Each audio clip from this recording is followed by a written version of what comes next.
Hola, muy buenas. Estamos en el centro de entrenamiento Mario Redondo, Ejercicio y Cáncer, y os le presento. Él es Mario Redondo y nada, vamos a tratar un poquito hoy algunos temas que nos encontramos en el centro, casos clínicos, casos de éxito, algunas dificultades que nos encontramos. Así que, en primer lugar, me gustaría que, Mario, te presentases quién es Mario Redondo y a qué te dedicas. Pues nada, Iñaki, primero darte las gracias por la invitación al podcast. Yo soy Mario Redondo, llevo como 8 años ya trabajando con personas con cáncer, soy licenciado en Ciencias de la Actividad Física y del Deporte, igual que tú, y fisioterapeuta. Y en este caso, pues la idea o el objetivo, que me parece una iniciativa muy buena, la de Iñaki, es dar información que os sea de utilidad para vuestro día a día, porque al final vamos a abordar una serie de cosas en el podcast y en la entrevista de hoy, pero el objetivo real es no solamente que tú hagas algo que sea eficiente, sino que tú lo puedas llevar durante toda tu vida, porque lamentablemente cáncer, como me dijo una paciente, como me dijo Belén, dice, el 2015 me diagnosticaron y esto no se acaba nunca. Entonces, si no eres capaz de incorporar una serie de hábitos y el ejercicio, que es a lo que nos dedicamos, a lo largo de tu vida, pues va a ser complicado. Así que, Iñaki, gracias. Sí, de nada, es un placer. Y nada, en primer lugar, vamos a introducir un poquito la importancia que tiene la actividad física. La actividad física en el proceso oncológico, en qué nos beneficia, en qué nos ayuda. Así que, si empiezas... Pues, bueno, esto es algo que hablamos mucho, que es el tema de los beneficios que tiene tanto la actividad física, que es el movimiento en sí, como el ejercicio, que es a lo que nos dedicamos aquí. Y al final, por resumir, aunque vamos a profundizar un poco, hablamos de mejorar la calidad de vida del sujeto, que de hecho es algo que se ve, que ahora hablaremos de eso con pacientes. Luego, aumentar la supervivencia, que es un objetivo muy importante, porque no solamente quieres vivir bien, sino quieres vivir mucho. Y luego, por otra parte, que para mí es la clave y yo creo la razón por la cual yo me metí en este fregado, que es que tiene la capacidad de hacer que todas las terapias convencionales funcionen mejor y generen menor toxicidad. Y hay un tercer o cuarto punto, pata rama, que es ahí bastante interesante, pero que eso por ahora es un poco, no fantasía, pero no está demostrado en personas o en humanos, que es que el ejercicio puede ser de por sí una herramienta terapéutica para trabajar o luchar contra el propio tumor o la propia enfermedad.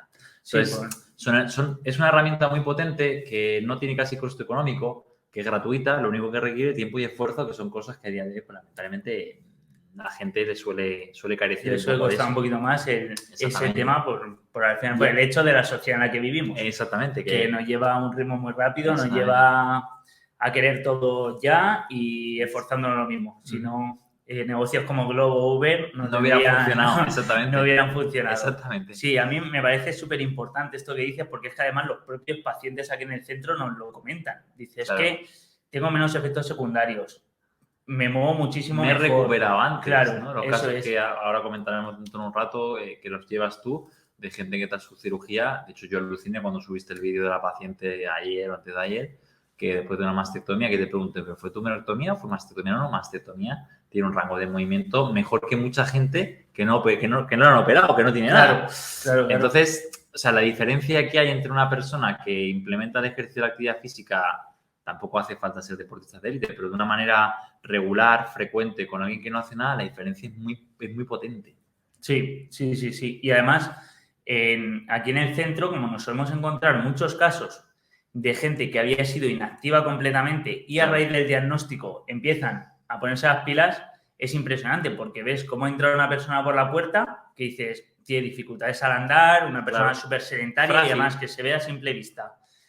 Hombros adelantados, camina despacio, etcétera. Y luego ves que poquito a poco la progresión, aunque haya farmacología por medio, va siendo muchísimo superior y van saliendo mucho mejor. Se nota en la actitud, en la forma de caminar, en todo, en la forma de hablar, ¿vale? Y esto es algo que yo sí que quiero hacer mucho hincapié, que aparte de lo fisiológico, también es lo psicológico. Lo de... Subí yo hace ya más de un mes un reel donde me preguntaron, porque al final muchas de las dudas que Iñaki o yo o Javi resuelves en nuestras redes sociales o en podcast vienen de los propios pacientes. Y me acuerdo que una paciente me preguntaba en relación al tema emocional, al tema del trabajo, que si el ejercicio tenía beneficios de cara a reincorporarte a tu vida laboral, ¿no? Después de, como muchas pacientes de cáncer de mama, un año de baja con quimio, con radio, con cirugías, con reconstrucciones, pues si hay alguna evidencia de que te ayuda el ejercicio a reincorporarte. Desde un punto de vista físico es evidente que sí. Si tu brazo llega hasta aquí y ahora llega hasta aquí, pues funcionalmente estás mejor. Pero tenía un aspecto que me llamó mucho la atención que tiene que ver con el tema emocional y, vamos a decir, psicológico, que es que mejora la autoeficacia. Claro. Si tú eres capaz de meterte en esa máquina y empujar muchos kilos o meterte en la bici y hacer barbaridades, entre comillas, ¿cómo no voy a poder ir a la oficina o cómo no voy a poder ir con mi hijo al parque a tener mi actividad y vida normal? Entonces, para mí sí que es verdad que el beneficio psicológico y emocional es real y lo ves. Y sobre todo se da mucho también a veces en grupos, aunque nosotros no trabajamos en grupos, tenemos solo un grupo que lo llevas tú, pero la parte emocional y psicológica tampoco hay que desestimarla, que es importante, que es real. Claro, sí, yo para mí es primordial y bueno, también nuestro trabajo Claro. se enfoca mucho en ello, en preguntar siempre cómo te encuentras, qué tal, intentar ser parte del proceso, tanto en el ejercicio como en el acompañamiento, acompañar a la persona. De hecho, hay una anécdota muy graciosa, la de cuando me iba de vacaciones, que mi novia no me dejaba coger el móvil, operaban a 2 chicas mías y yo ahí a escondidas las tenía que preguntar a ver cómo iban, porque al final formas parte del proceso. Ahora me gustaría que tratásemos un poquito, que contases un par de casos de éxito que hayas tenido tú, muy relevantes, que digas, es que esta persona ha sido un antes y un después. A mí se me vienen a la cabeza 2 personas que además he podido trabajar mucho tiempo con ellas. Tú una creo que no la conoces porque ha dejado de venir al centro, que es Belén, que lo estaba hablando, que la habrá visto con la manga del linfedema aumentando un montón de peso. Y para mí, o sea, el éxito radica no en que tú hayas conseguido un objetivo muy potente en un momento puntual. Pues la gente no va a vivir 5 años, va a vivir 80, 82, incluido aunque hayas pasado un cáncer. Entonces, para mí el éxito radica en que tú tengas la capacidad de mantener la adherencia y de no ser, quedaros con la palabra que me hace mucha gracia, ser un paciente boomerang, de los que va y vienen. Es que es real. O sea, tú y yo nos dedicamos a esto, seguramente viviremos toda la vida, nos dedicaremos a esto y durante nuestra carrera profesional, lamentablemente, vas a ver gente que va y que viene, que desaparece porque se encuentra mejor, recidiva o lo que sea y te vuelve a llamar.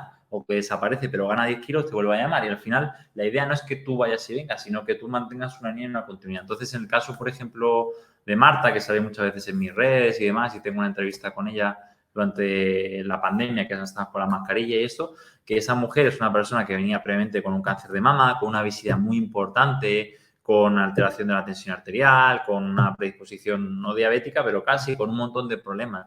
Y ella, a lo largo de estos años, es verdad que ha tenido altibajos, es verdad que ha perdido peso, ha ganado peso, pero la clave es que nunca ha abandonado. Y teniendo una neuropatía del brazo tremenda, que pues, tendría que estar casi la pobre amputada, teniendo un montón de dificultades, durmiendo mal, sigue viniendo a entrenar. Si ella, yo hablo muchas veces con ella, si ella no viniese o siguiese viniendo a entrenar, seguramente hubiera rebotado a 140 kilos, seguramente sería diabética, seguramente tendría problemas cardiovasculares y seguramente hubiera recibido un cáncer y estaría con más depresión. Entonces, para mí el éxito no radica en un tema puntual, como cuando tú ves reto de 12 semanas. Sí, yo puedo en 12 semanas cambiar mi cuerpo, cambiar mi forma de pensar y cambiar un montón de cosas. La pregunta es, ¿12 semanas o toda mi vida? Claro. Entonces, ese para mí es un caso muy potente y que sé que la mujer va a seguir estando bien si sigue entrenando y sigue haciendo esto, que hay que currárselo día a día. Y luego la otra es Belén, que es lo mismo, que es una persona que vino previamente sin nunca haber hecho ejercicio, iba al gimnasio, pero a la cinta nada más, y pasó con un linfedema y con una manga compresiva de no hacer nada de ejercicio de fuerza a hacer un peso muerto con 65 o 70 kilos. Una mujer de 60 años, ¿me entiendes? Entonces, eso para mí, el éxito no está en decir, he conseguido que esta mujer alcance esta marca, sino es que a día de hoy sigue haciéndolo y sin mí. Y sigue entrenando en su casa, que se compró el material y es verdad que de vez en cuando me llama para volver a retomar un poco porque necesita otra vez de organización o cambiar la rutina, pero al final es una persona que el éxito está en que ella han pasado desde 2015, pues ya más de 5 años, son 7 casi, y sigue entrenando. Y sigue haciéndolo de manera autónoma y lo va a hacer toda la vida. Y además ella es consciente de que cuando deja de hacer, tiene más dolor, tiene más fatiga, se encuentra peor. Entonces ha conseguido instaurarlo en su día a día y eso para mí es un caso de éxito. No el hecho de decir, he conseguido perder 20 kilos, sí, pero lo difícil es el después del después. Claro. Que el 95% de las personas con obesidad regana el peso perdido. Entonces, para mí el éxito es simplemente entrar por esa puerta y tú mantener una rutina día a día. Claro, efectivamente, porque la motivación al final dura lo que dura. Dura lo que dura y luego viene la disciplina. Claro, y no puede depender la motivación de un objetivo concreto puntual más alcanzable, menos alcanzable o más factible o menos factible. Tiene que ser que tu objetivo, o sea, el fin no es alcanzar el objetivo, sino el fin es mantener tu rutina de entrenamiento. Y eso es difícil. Sí, al final es crear un hábito. Es una creación de un hábito que es lo más complicado y saber que día tras día tienes que seguir. Por eso aquí no nos centramos solo en el día que hacemos de aquí de entrenamiento, los 2 días de entrenamiento, sino que mandamos los ejercicios, los deberes para casa, Claro, para que la persona siga, o sea, siga haciendo. al final, o sea, nosotros no estamos aquí para llamar la atención a nadie ni nada, pero el cáncer es tuyo. Entonces, si tú no quieres ser responsable de él en este sentido o quieres aprovechar la oportunidad de incorporar una herramienta sencilla, barata, como es el ejercicio, que no tienes por qué venir a hacerlo con nosotros, puedes leer, puedes verte el podcast, puedes leer libros, puedes hacer un montón de cosas, pues te va a permitir estar mejor de salud y, por otra parte, tener otra serie de beneficios que no te va a dar nada más, que es lo que la gente le digo, que los beneficios que te pueda dar el ejercicio en calidad de vida, en dolor y en fatiga, no te los va a dar ningún fármaco ni ninguna estrategia.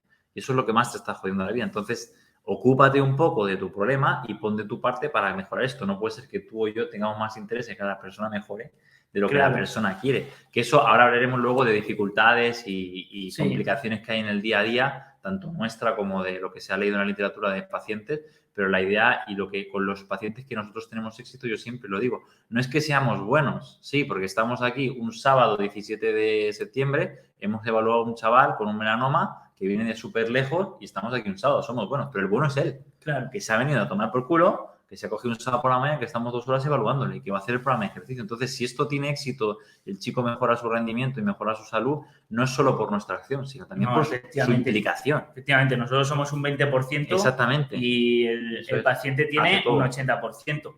A mí, uno de los casos que más me ha gustado y que más contento estoy es el caso de Laura. Laura, ¿te acuerdas? Cuando llegó, hacía muchísimo deporte, era una chica súper deportista y la tuve desde el principio, desde el proceso de hecho, vino antes de todo el proceso. Que hicimos, me acuerdo, el test de potencia de los 6 segundos aquí. Sí, eso es. Y pasó todo el tema de la quimioterapia con muchísimas dificultades porque se cayó una vez al suelo paseando por la calle y se rompió la tibia y la muñeca. Adaptamos el entrenamiento, siguió entrenando, siguió preparándose. Así pasa, tuvo la cirugía, que la tuvo el pasado 19 de agosto. Y bueno, este concepto de prehabilitación, que tú tienes publicaciones sobre ello, yo también voy a subir unas cuantas, es que es importantísimo porque esa preparación que hemos hecho antes de la cirugía ha permitido que a las 2 semanas esté con movilidad casi completa. Otro caso muy importante, el de Nara, que la subí el otro día a Instagram, a redes sociales. Impresionante. ¿Sabes? Que fue la chica que yo cuando lo vi te pregunté, porque yo estaba afuera y además venía después de fueron 15 días después de la cirugía o así. Sí, 15 días justo. Sí, se operó cuando me fui. Se operó el día 31 cuando y el 15 estábamos haciendo los ejercicios. Y cuando yo vi el vídeo me sorprendió, por eso te dije, ¿fue tumorectomía? ¿Fue conservadora? Y me dice, no, fue mastectomía, porque claro, había un rango de movimiento y una facilidad de movimiento que no es lo normal. Entonces, y además, otra cosa que siempre yo le digo a los pacientes, ¿no? Como la persona que hemos visto hoy, tu estado previo te condiciona. Si tú eres una persona que va con bastón, que es frágil, que tiene obesidad y que por otra parte tiene una fragilidad enorme, pues es muy difícil que cuando llegue un tratamiento muy agresivo, pues tú salgas bien parado de ahí. Si eres una persona con una reserva funcional muy buena, pues bueno, por muy agresivo que sea el tratamiento, siempre tendrás la posibilidad de ser autónomo y caminar por tu cuenta y subir escaleras, pero tú lo has visto, te ha impactado con gente muy frágil, como alguna paciente que has internado que no ha ido la cosa quizá tan bien, de que dices que no tengo margen de maniobra. Si es que el nivel funcional es tan bajo que entre venir a entrenar aquí y pasear por tu casa casi no hay una gran diferencia, pero porque ya hemos cruzado esa barrera, o sea, estamos muy mal. En cambio, estas chicas que dices, todas eran previamente activas, son más jóvenes, tienen buena disposición. O sea que, como recalcando y redondeando el tema, no es tanto nuestra acción profesional, sino es con la mochila que tú vengas y la implicación que tú tengas, va a salir mejor el resultado o va a salir un poco. Sí, pero luego, por ejemplo, esto es muy interesante. El caso, que luego hablaremos, una de las dificultades, yo creo que una de las más importantes es el contexto familiar. Mucho. Pero en este caso, una mujer que tengo yo de Alicante venía con un nivel funcional muy bajito y sus hijas han sido las que han estado incentivándola, venga, para adelante, para adelante. En la sesión sí, están en la sesión de entrenamiento y ahí súper implicadas. ¿Qué pasa? Esa mujer ahora hace una sentadilla búlgara con 60 y pico años y una metástasis. Es decir, que su calidad de vida es muchísimo mayor y también se debe a la implicación, que yo creo que no es tanto el punto del que partamos, sino el ir despacito hilándolo, y algo que es muy importante es tener o tú mismo la capacidad de decir, venga, para adelante, venga, que esto es lo que tengo que hacer, o el apoyo externo familiar. Externo, efectivamente. Eso, hilando con uno de los temas que estábamos justo hablando de la consulta ahora, con la persona que ha venido de fuera, que a veces el propio médico oncólogo que lleva tu proceso oncológico no tiene por qué tener ni el conocimiento, ni la formación, ni tampoco tiene el tiempo para ayudarte en otras herramientas o en otras áreas donde te va a aportar mucho de cara a tu proceso oncológico. Ejemplo, ejercicio, ejemplo, nutrición, ejemplo, suplementación, ejemplo, gestión emocional, descanso. Entonces, al final, hay una parte del paciente y del entorno familiar que va a permitir que esta persona esté mejor, pero siempre y cuando busque a otros profesionales, busque otras fuentes de información. Si te quedas con una sola cosa, no va a cuajar bien. Claro. Y lamentablemente a veces puedes tener ideas contradictorias. Entonces es el propio paciente el que tiene que al final asumir un poco cierta responsabilidad de su salud, no del proceso de su salud, y decir, ¿qué puedo hacer yo por mí para estar mejor? Pues lo que estamos hablando antes, ¿no? Suplementarte con vitamina D, o tomar un poco el sol, hacer ejercicio, buscar qué estrategia nutricional te va a venir bien, o ponerte en contacto con alguien, leer y educarte. Hay muchos podcasts, información gratuita y de calidad que te puede ayudar en una situación muy compleja a empezar a estar cada vez mejor. Mira, fíjate, voy a comentar un caso que que esto me impacta, que ha sido esta semana pasada.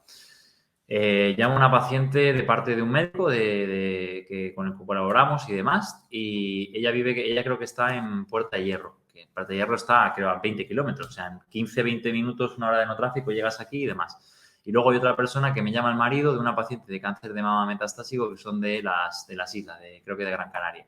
Pues la diferencia es que la persona de Majadahonda le viene mal, porque ya sabes, ¿no? Es que los niños, una hora de ir, una de volver, hora de tráfico, le viene mal. Y sin embargo, la otra persona ha sacado un billete para venir a vernos desde Gran Canaria y para hacerlo online.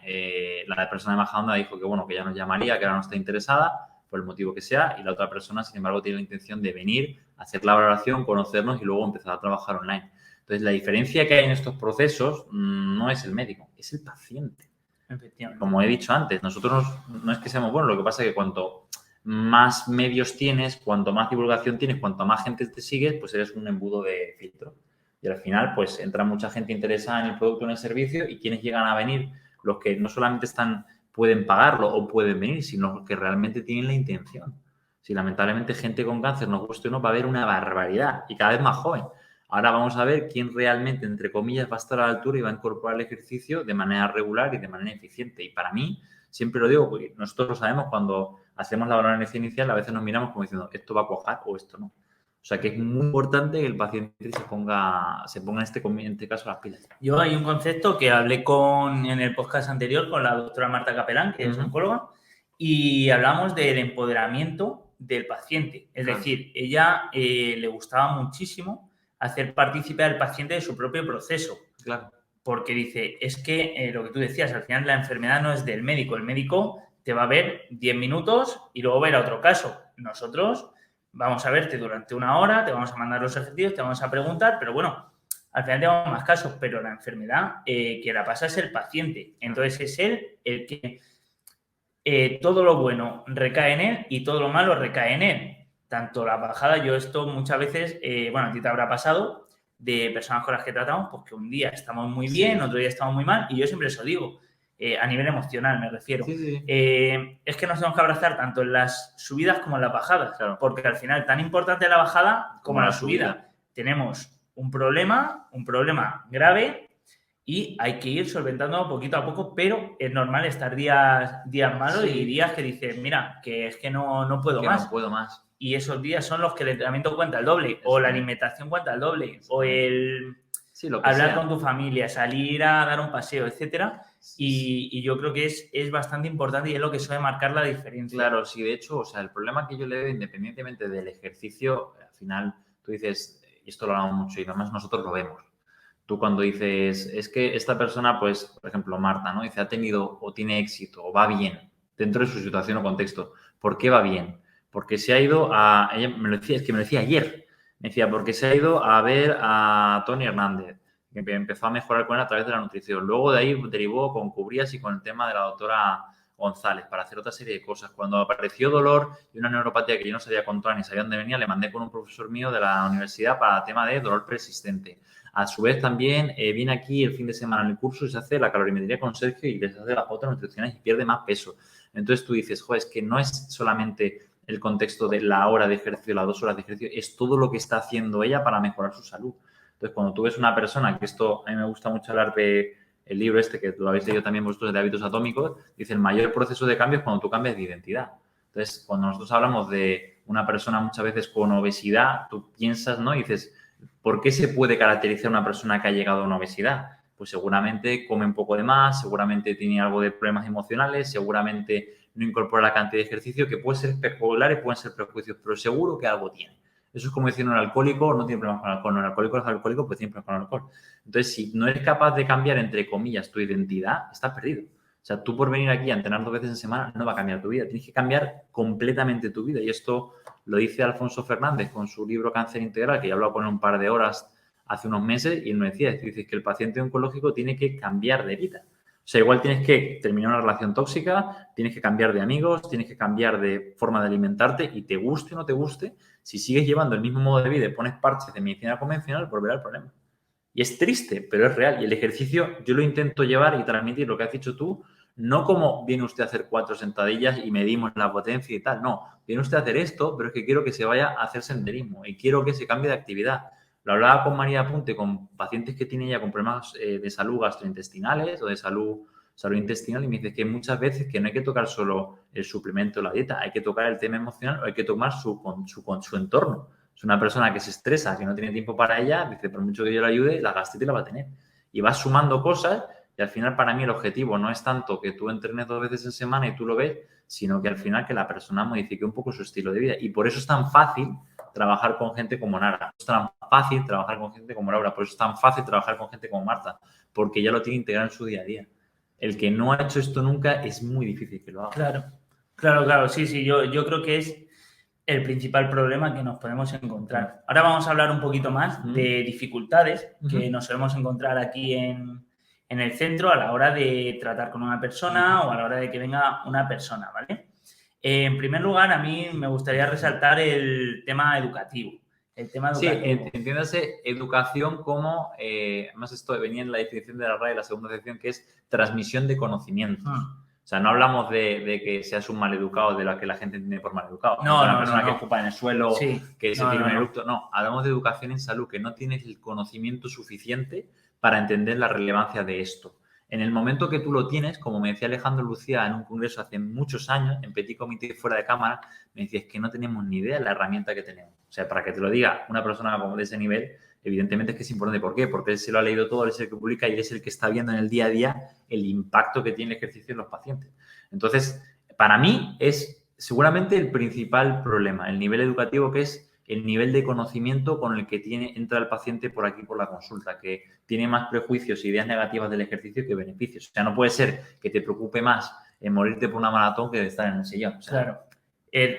Yo creo que esto radica en un problema de creencias, que a mí no me gusta mucho hablar del tema de creencias porque ahora se está como todos los gurús estos New Age hablan de creencias, pero creo que esto sí que es un problema de, al final, cuando te duele algo, ¿qué haces? Reposo, te han mandado toda la vida. Te duele algo, reposo. ¿Estás malo? A la cama, reposo, tal. Y todo se extrapola al mismo ámbito. Hace años te diagnosticaban un cáncer, vete a casa. Bueno, yo tengo el ejemplo claro de María Ángeles, que a mí me decía, si cuando yo pasé mi proceso oncológico hubiese habido esto, es que no vean lo que me hubiese ayudado, porque yo me tiré 18 meses en casa prácticamente confinada. ¿Sabes? Dice, porque a mí el médico me dijo que para casa. Y el médico no se lo dijo para dañarla. El médico es que no tenía esa evidencia, no lo sabía, ¿sabes? Ni mucho menos. Pero creo que este es uno de los principales problemas, en no dar el valor y que al final, es que nos lo decía el chico al que hemos estado hablando antes, Dani, que dice, es que todo te lleva a tener hábitos nocivos. Es normal. Todo te lleva, claro, y al final la sociedad... Por eso para mí, iniciativas del podcast, iniciativas de un libro, iniciativas de entrevistas, tal, es muy importante porque fíjate la frase, que esto es bastante curioso, dice, tú no puedes permitir que las creencias y limitaciones de conocimiento de los profesionales del sector limiten tu recuperación. Entonces, si tu médico oncólogo te dice que no tomes el SOR por lo que sea, o te dice que no hagas ejercicio, tú, aunque sea tu oncólogo y te imponga y tenga autoridad, tienes que tener la capacidad como persona de discrepar o de pensar que las creencias que tiene él pueden venir derivadas de su falta de conocimiento, su falta de experiencia y sus propias nocebos ideas, prejuicios y su propio desconocimiento de la temática.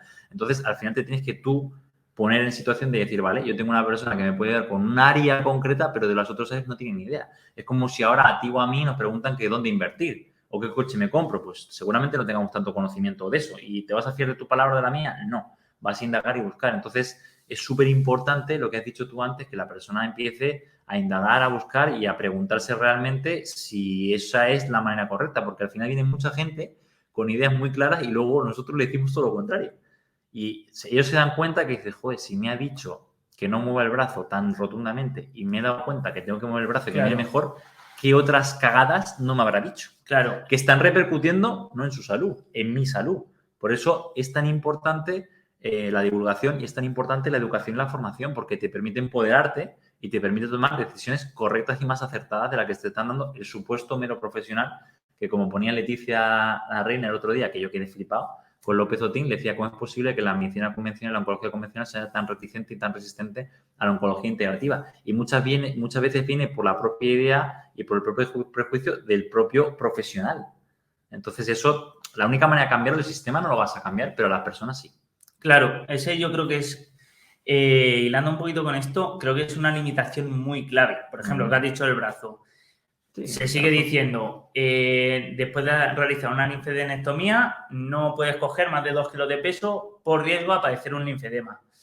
Esto se sigue diciendo y hay evidencia científica de sobra que no, o sea, desmiente esto. Y además evidencia científica que no es de ayer, es de hace décadas. Claro. Entonces, por eso digo que a veces es triste, y a la gente se lo digo, no pasa nada, de que es increíble que te manden mensajes tan rotundos y tan contrarios a lo que realmente te va a hacer bien, de los supuestos profesionales que son expertos. Y a mí me genera inquietud, me genera un conflicto, porque digo, es que esa gente que está trabajando ni siquiera ha tenido la mera curiosidad de intentar desmitificar una creencia. O sea, yo leo un artículo y veo que el trabajo cardiovascular es sumamente importante y metabólico y me empiezo ya a plantear si realmente el trabajo de fuerza es tan importante, porque es una base. Yo hablo con el doctor Santos y me enseña a sus pacientes con 39 kilos, pero con 3 décadas de supervivencia con cánceres que se tenían que haber muerto al mes, y yo empiezo a dudar que sea la cantidad de masa muscular, igual es la función. ¿Me entiendes? Y tengo la capacidad de derribar creencias y dar una vuelta a eso. Sí, al final Entonces me preocupa que haya gente... Claro, una visión crítica. Una visión crítica no solamente de tu trabajo, sino de lo que tú crees. Y eso es difícil. Entonces, por eso que la parte más importante para mí ya no es el hecho de entrenar al paciente, sino es educar. Sí, vamos, yo también lo hablé con Marta, el rol de educador que tenemos los profesionales. Ella, por ejemplo, está haciendo un proyecto de acompañamiento a mujeres con cáncer de mama y ella lo dice, es que tienes que educar al paciente en todo para que vaya aprendiendo, y es lo que hablábamos antes. Esto no es un año, por ejemplo, en un cáncer de mama, un año hasta que pasen los tratamientos y ya empieces en revisiones. No, es que esto ya es para toda la vida. ¿Sabes? Porque si tú vuelves a lo que hacías antes, tienes más probabilidad de que te pase otra vez una recidiva. Por eso hay mucha gente que yo le digo, cuanto mayor bagaje y conocimiento previo tengas tú en salud, más probabilidades tienes tú de cursar una enfermedad con éxito o envejecer con éxito. Al final, envejecer y enfermar, todo el mundo va a envejecer y va a enfermar. El tema es cómo y cuándo, y también con qué mochila y bagaje de conocimiento tengas.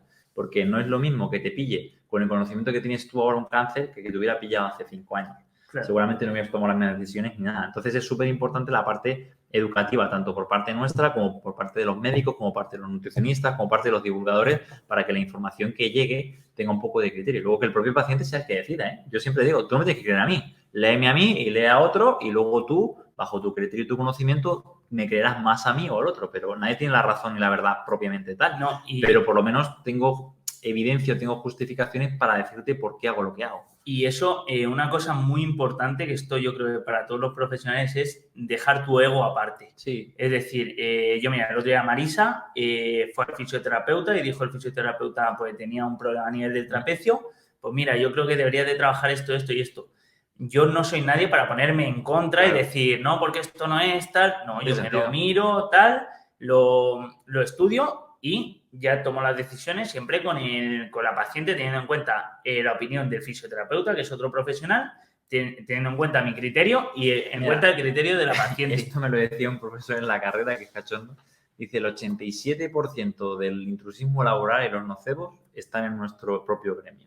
Sí. O sea, quiero decir, y lo hablaba con Dani Varela, que él es especialista en dolor, y con Álvaro Pinteño, y dice, es muy divertido y muy curioso ver cómo en los países que hay más desarrollo, por ejemplo, a nivel pues, de evidencia científica, de investigación y tal, son los países que peor salud hay. O sea, hay más dolor, hay más fatiga, hay más suicidios, hay más problemas. Te vas a otros, como yo estoy en vacaciones, ahí no hay dolor. Te vas a un sitio de guerra, no hay dolor. Te vas a un sitio, ahí crees que hay fatiga, no hay fatiga. Allí o eres capaz de andar y subir escaleras o te mueres, no hay un término medio. Entonces, hay muchas veces que los profesionales sanitarios, yo siempre lo digo, es mejor callarte y no decir nada porque le generas un prejuicio y una idea. Yo esto se lo digo al médico, tal. Si no sabes algo, di no lo sé. Yo he dicho 1000 veces no lo sé y tengo más dudas que respuestas. No, claro, oye, ¿puedo hacer yoga? No lo sé. ¿Me viene muy bien correrme una maratón? No lo sé. No pasa nada. O sea, no eres peor profesional porque no lo puedes saber todo. Lo que pasa es que, como el ego te invade, lo tienes que saber todo. Y tienes que dar una opinión y tienes que dar algo que al final hace a veces más mal que bien al sujeto. Por eso que habría que intentar ser un poco, reflexionar un poco más de lo que decimos o no por el tipo de gente que le llega. Efectivamente, eso como me pasó a mí, una chica mía me preguntó que cuándo podía volver a ponerse el aparato de dientes. Sí. Y digo, pues la verdad es que no tenía ningún tipo de noción sobre ello. Digo, no te preocupes, le pregunto a una persona especializada. Y eso hice, se lo pregunté a otra persona. ¿Y te dio una respuesta? Y me dio una respuesta y ya le dije, mira esto. Pero si yo le digo, no, hoy. O le digo, no, espérate 6 meses. Pues estoy mintiendo porque es que no tiene ni idea. Y yo no voy a ser peor profesional por decir, mira, no lo sé, te intento buscar la respuesta. Decir no lo sé y buscar la respuesta te hace mucho más, te da mucha más credibilidad.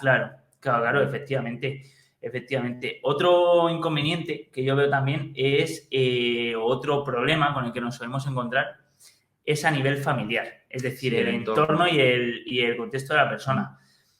Antes de nada, decir que ningún familiar vuestro quiere nada malo para vosotros, seguramente, o casi nunca, pero a no ser la herencia, veremos a ver, pero no quieren nada malo para vosotros, pero sí que por su desconocimiento tienden a sobreproteger mucho al paciente, ¿sabes? Y otra cosa que también hablé con Marta, que ella tenía un curso de acompañamiento a la persona que está acompañando a ese paciente oncológico, que también se tiene que cuidar mucho.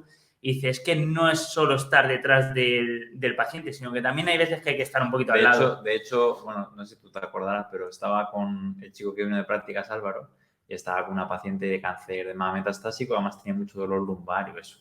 Y estábamos haciendo un ejercicio en el suelo, tumbado boca arriba, y yo me levanté y me fui a otra máquina para prepararla y tal.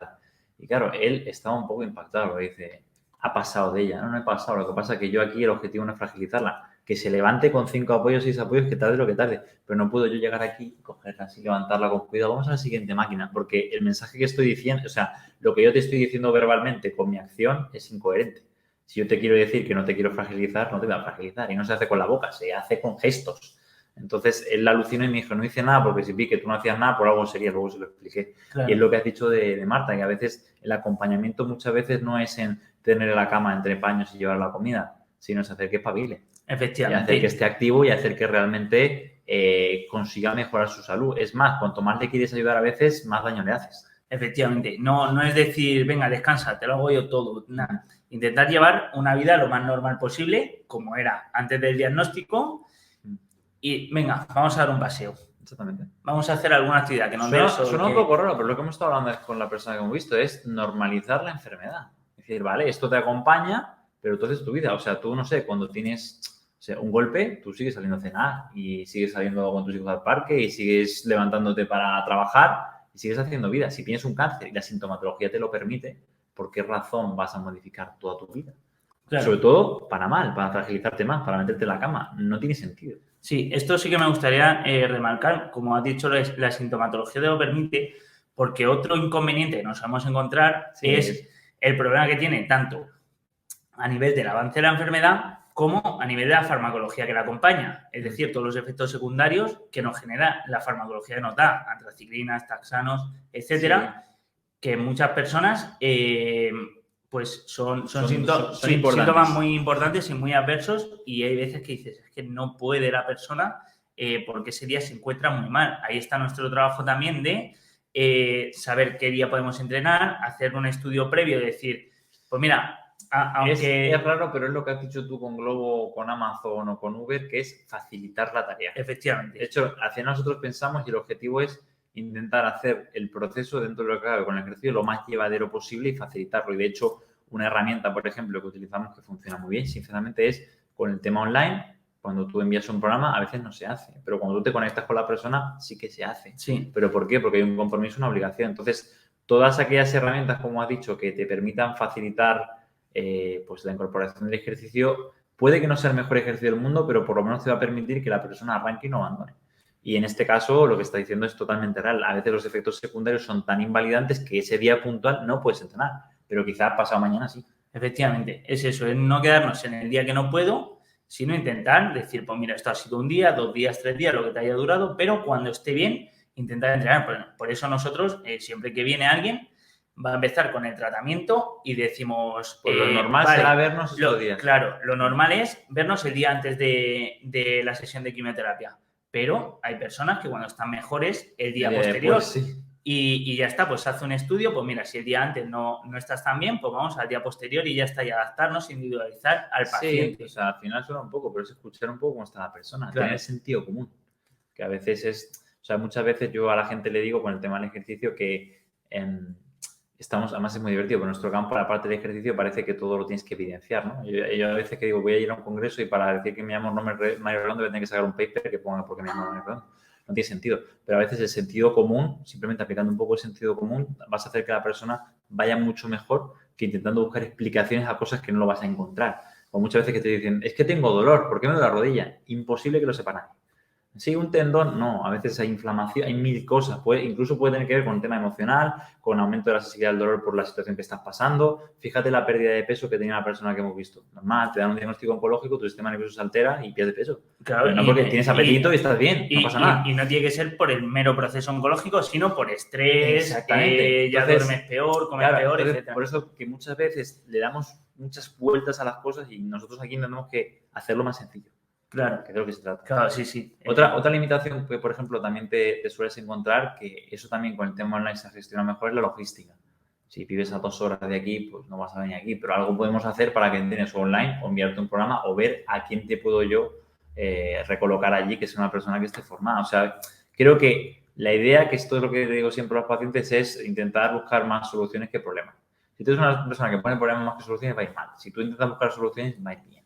Claro, efectivamente, sí, no. Y eso también, a mí me ha pasado de hablarme a una persona y, bueno, y nos ha pasado conjuntamente, de intentar hacer el ejercicio online y ver que esa persona tiene una fragilidad tan extrema que no... Era inviable. Era inviable hacerlo de forma online porque no era seguro y no...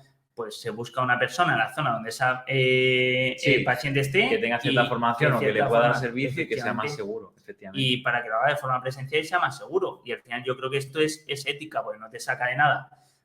Que vas a ganar un poco más de dinero para una persona que le estás... O sea, no tiene sentido alguno. O el caso contrario, una persona tan sumamente entrenada. Totalmente. Que coge, le llega un diagnóstico y dices, vale, pero es que tú... con una garrafa de agua en casa o con peso en tu casa, a no ser que tengas un gimnasio con muchos discos y mucho peso, no vamos a poder tener una progresión.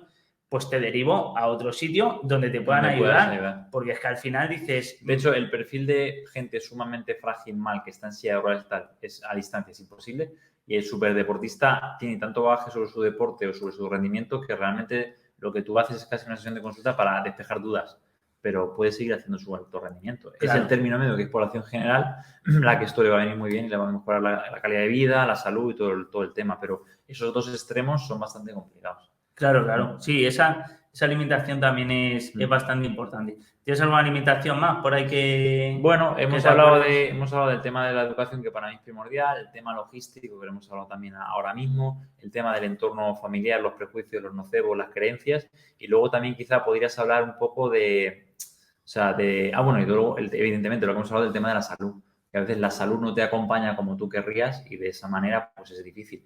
Lo que pasa es que sí que es verdad que la salud no te acompaña, pero siempre algo puedes hacer. Este chico, por ejemplo, Dani, comentaba una frase que me encanta que dice, si puedes respirar, puedes entrenar. O sea, eso está claro. Entonces, siempre algo puedes hacer. Y tú y yo lo hemos visto, gente que está tremendamente mal y aún así entran por la puerta. Efectivamente. Entonces, es como diciendo, o sea, tú que no tienes ninguna quimio, que solo te han dado radioterapia, tamoxifeno, y que tienes una vida acomodada, que estás bien, que no tienes tanta fatiga, no encuentras tiempo. Y la persona que está con una colostomía, que está con depresión, que está con un montón de fármacos, que tiene neuropatía, que no siente las piernas, que ha vomitado ayer, viene a entrenar.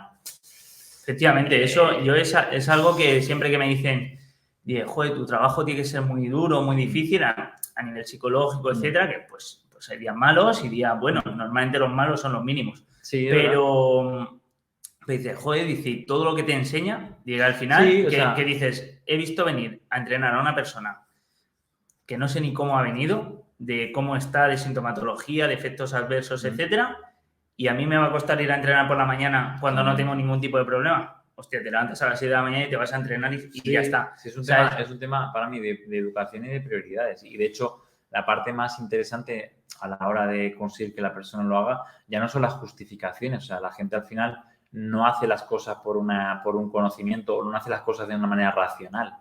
Entonces, si no eres capaz de crear el hábito y ir a entrenar, te guste o no te guste, te lo pienses o no te lo pienses, no va a tener sentido. Esto yo hablo muchas veces con un amigo mío, con Ángel Carnero, que él, de hecho, quiere sacar un libro y habla mucho de mecanismos de enseñanza, de herencia, y él lo dice, es que el problema es que a las estrategias o a las actividades y ejercicio físico que la gente tiene de herencia tiene una carga fisiológica de mierda. Entonces, o lo haces por un motivo superior y realmente te lo has creído, o lo más probable es que lo abandones. Y al final, a mí me hace muchísima gracia ver gente que va y que viene. Que va y que viene. Y además te va a ver toda la vida y me va a escuchar contigo en el podcast, luego en la carrera popular de no sé qué, luego en la asociación de no sé cuál, luego en el Día Mundial del Cáncer, luego tal, y dices, este me aparece en todos lados. Como una paciente, Elvira, que me dice que como me aparecías en todos lados, digo, voy a tener que ir a verle. Claro. Y al final es tu vida, es tu salud. O sea, yo te quiero, con lo que subí al río el otro día, que mucha gente se lo toma mal. Dice, si yo no te quiero putear, a mí que me da igual. Yo quiero entregarte información que te sea útil y que te sea de relevancia. O sea, esto es como el investigador. El pobre está intentando sacar fármacos y sacar dianas terapéuticas y no lo consigue hacer, no porque no quiera, porque es muy difícil. Pero el tío está intentando investigar y hacer algo que aporte valor. Nosotros igual, te podrá gustar más el mensaje o menos, pero la idea es entregar de información que aporte valor. Lo que es, te guste o no te guste. Claro, ¿no? Y al final es, en esa publicación, que yo tampoco la vi tan para tanto, ¿sabes? En verdad.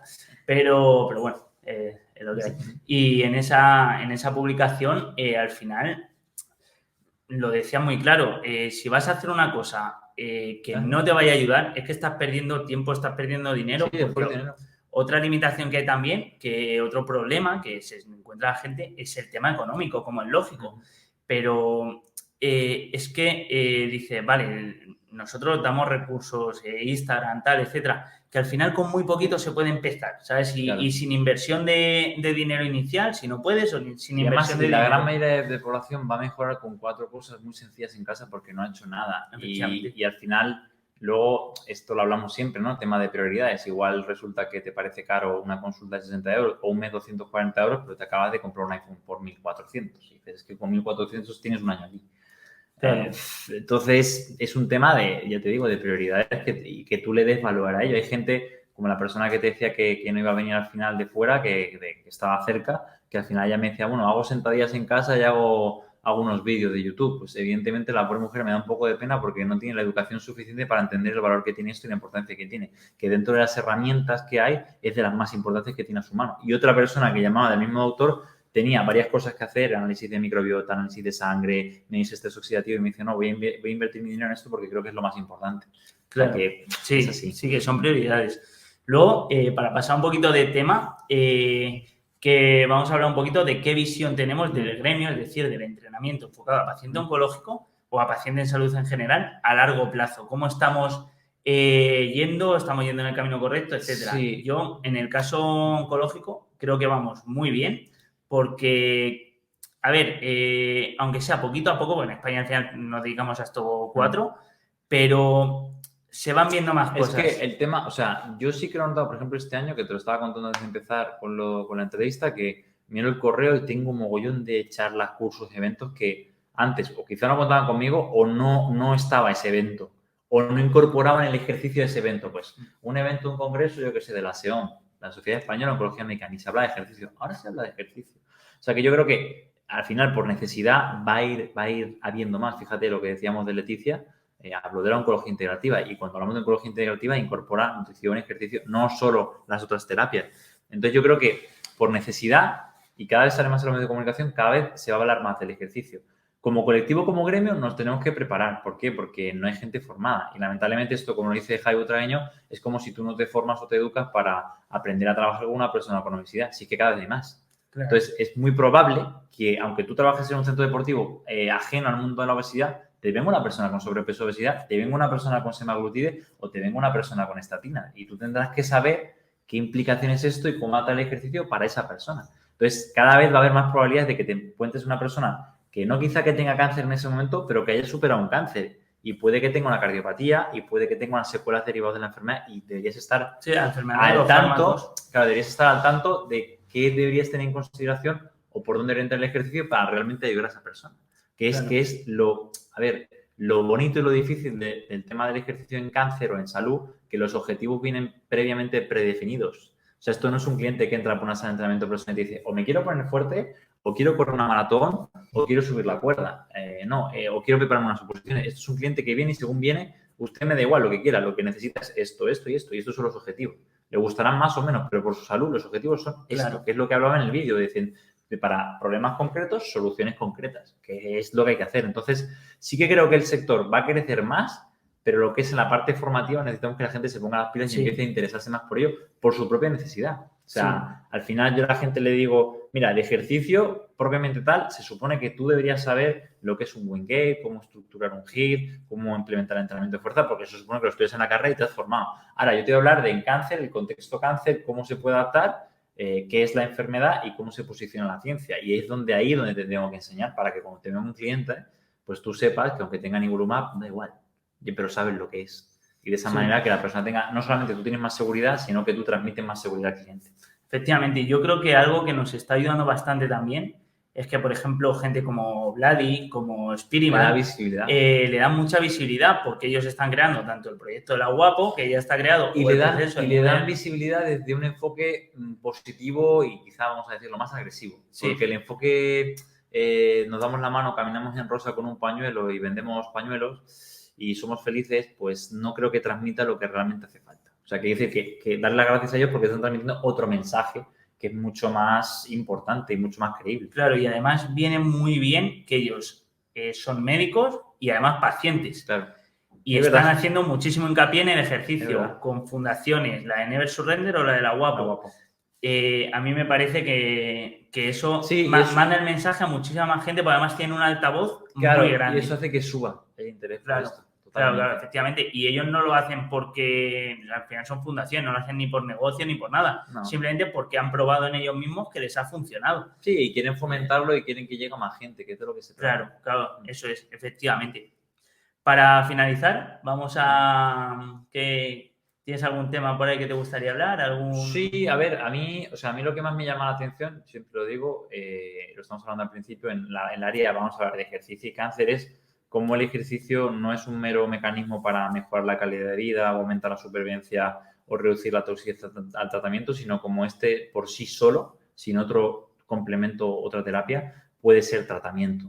Y eso me parece fundamental. De hecho, suena un poco raro lo que voy a decir, como sabemos mucho, pero no sabemos nada. O sea, al final yo tengo sujetos que tienen un cáncer y yo sé que si mejoro sus capacidades físicas y mejoro su condición física, lo normal es que mejoren su salud.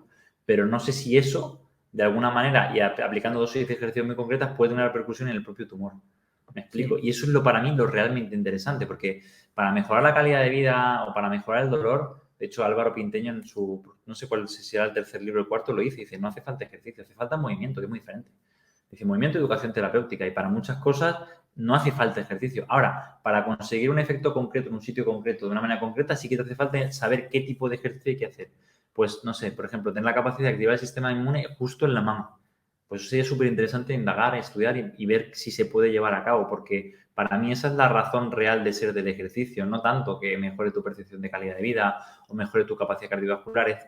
Mi pregunta es, ¿cómo puedo yo organizar el ejercicio para que a nivel metabólico tenga un impacto que impacte directamente en la propia enfermedad? Esa es la gracia. Claro, al final nos ponemos el techo muy bajo. Exactamente, o sea, porque si no, pues no lo sé, y para eso hace falta indagar y rascar mucho y empezar a entrar en temas más complejos, y para eso también tienes que encontrar pacientes y clientes que realmente quieran someterse a ese tipo de intervenciones, porque al final hace falta tener un montón, que te hagan biopsias, que te hagan cosas, pero para mí esa es como la verdadera inquietud realmente y lo que de alguna manera muchos pacientes quieren. Porque tú no entras por aquí para que simplemente mejores tu calidad de vida, como la persona que acaba de venir. ¿A él qué le gustaría? A él le gustaría saber si realmente cuando le hace un hit, con qué vatios y con qué intensidad, tiene la posibilidad de que el fármaco o el propio tumor se vea mucho más impactado. Y realmente eso sería, aparte de muy chulo, a él le daría mucha más esperanza y le daría mucha más, vamos a decir, confianza a la hora de implementar eso. Se lo tomaría más en serio. Pero para eso hay que indagar, hay que investigar y hay que hacer los protocolos que hay que, disculpar, pero son muchas veces una mierda y por eso yo todavía no he arrancado un doctorado, porque para hacer un doctorado y hacer un grupo con una muestra de ejercicio concurrente y decir que el ejercicio mejora la calidad de vida, reduce efectos secundarios, mejora la capacidad cardiovascular y mejora la fuerza, pues para eso no hace falta hacer un doctorado ni investigar. Sí, es evidente. Es algo evidente. Si no, vamos a ver qué pasa si yo aplico este tipo de estímulo concreto en tu tumor. Y si se reduce y si, yo qué sé, la glucosa llega, si no, y ver qué pasa con eso. Claro. Eso para mí es el verdadero campo de actuación. Todo lo otro es seguir rizando el rizo en cosas que son evidentes. Sí, y luego que también hablamos de cáncer como un tema homogéneo y no es así, es completamente heterogéneo. Es decir, no es lo mismo un cáncer de mama que un cáncer de páncreas, que de próstata. Entonces, yo creo que también hace falta crear subgrupos entre... No, totalmente. Hay una publicación hace poco que hablaba de eso, de como si 6 ítems importantes, pero que al final es categorizar a la gente por el tipo de cáncer y cómo se comporta ese cáncer, que no deja de ser lo que se hace en la literatura científica y lo que se hace en los tratamientos. Si tu cáncer es hormonodependiente, pues seguramente, como es normal, pues las hormonas no le van muy bien, entonces te las capan. Pero alguien que no es hormonodependiente y que es triple negativo, no te capa las hormonas. Pues lo mismo con el ejercicio. Si tu tumor metaboliza mucho la glucosa y el lactato, pues será interesante ver cómo impacta eso. Pero si el tuyo utiliza más los ácidos grasos o es más hipóxico, pues será más interesante ver qué otro impacto tiene y qué otro tipo de ejercicio. Y eso para mí es la dirección futura y es la parte más importante, porque es lo que realmente va a dar un golpe en la mesa y va a hacer que esto sea diferente. Porque si no, el ejercicio queda relegado a cualquier otra actividad. Y da igual que sea marcha nórdica, que sea jugar al parchís o que sea el club de lectura. De hecho, esto ha pasado, que es gracioso, que había un grupo de corredoras que pasó de grupo de corredoras al grupo de lectura. Y al final se quedó el grupo de lectura. Porque lo que realmente primaba no era la acción fisiológica, era el grupo, la parte emocional. Entonces, por eso que la gente se lo toma. Es que el ejercicio mejora tu bienestar emocional. Sí, pero la razón de ser del ejercicio no es tu bienestar emocional. Para mejorar el bienestar emocional hay muchas herramientas. Pero para mejorar tu mitocondria no hay muchas. Entonces, esa es la temática y es lo que a mí me gustaría indagar un poco, que se empiece a investigar. Claro, sí, pues me parece como cierre, me parece espectacular. Así que nada, un placer y yo creo que repetiremos capítulos, seguro que sí, con capítulos Javi, similares y con Javi también, con Javier Pinto. Javier Pinto más comedido. Es San Javier. Pero bueno, repetiremos seguro porque vamos, que sí. Creo que esto va a ayudar a mucha gente y va a dar fuerte. Va a dar fuerte. Así que nada. Un saludo. Y nada, hasta la próxima.